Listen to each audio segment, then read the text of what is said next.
Hundreds of Palestinians marched through Bethlehem in a day of rage protest against Donald Trump's recognition of Jerusalem as Israel's capital, as anger over the controversial decision continues to spread across the occupied Palestinian territories. Israeli military forces shot tear gas and rubber bullets at Palestinian protesters in Bethlehem on Thursday, and at least 7 youths were injured in the clashes, including one small child.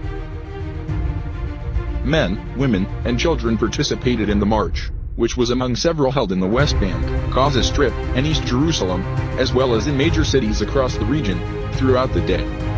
Palestinian leaders also declared a general strike across the Palestinian territories. "I am seeing people at this protest that never come out to these kinds of demonstration," Rabbi Alsos, 32, told Al Jazeera in Bethlehem. "Jerusalem and al-Aqsa Mosque means a lot to everyone here, even the children. This U.S. decision is a big mistake." Trump announced on Wednesday that he was recognizing Jerusalem as Israel's capital and that he would begin the process of moving the U.S. embassy from Tel Aviv to the city, to the disbelief of Palestinians and world leaders.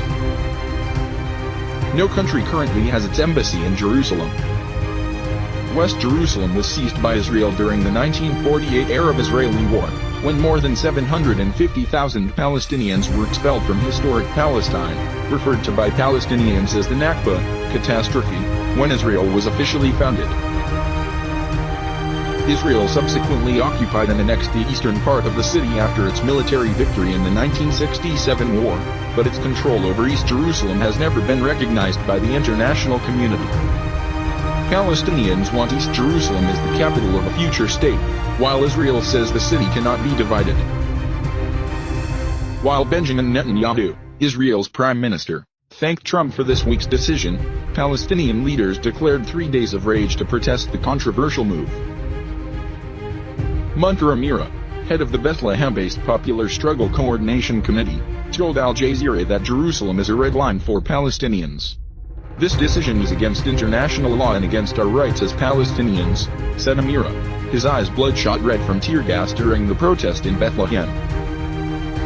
"Years of negotiations in this peace process were based on a two-state solution, with East Jerusalem as our capital," said Amira, adding that the decision will lead to a new intifada, or uprising, against both Trump and Israel. Trump did not just announce that Jerusalem is the capital of Israel. He has shown us clearly that the U.S. and Israel are the same thing. Some Palestinians at the protest said they had never been able to visit Jerusalem. Israel maintains strict control over access to Jerusalem, and Palestinians from the West Bank and Gaza Strip need special Israeli-issued permits to enter the holy city. But also said he was protesting for his 6-year-old daughter, whom he said deserves to see Jerusalem. "I want her to have a future here in Palestine," he said. During the protest, a group of Israeli settlers came to watch and stood behind the Israeli soldiers. Another Palestinian protester, Ramzi, who did not give Al Jazeera his last name in fear of reprisals, said that Palestinians were thirsty for Jerusalem and called on Trump to officially apologize to Palestinians. "America is biased in favor of the Israeli occupation," the 15-year-old told Al Jazeera. "But we are ready to sacrifice ourselves for Jerusalem.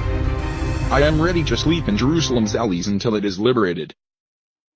Jihad, 24, who also did not give Al Jazeera his last name, said that while Palestinians have reacted with anger, their response remains limited. "We don't have guns or planes to fight these soldiers," he told Al Jazeera. "We know throwing these stones does not have much of an impact, but this is a symbol of our rejection of Trump's decision." Jihad added, "How can Trump give away a land that he does not own?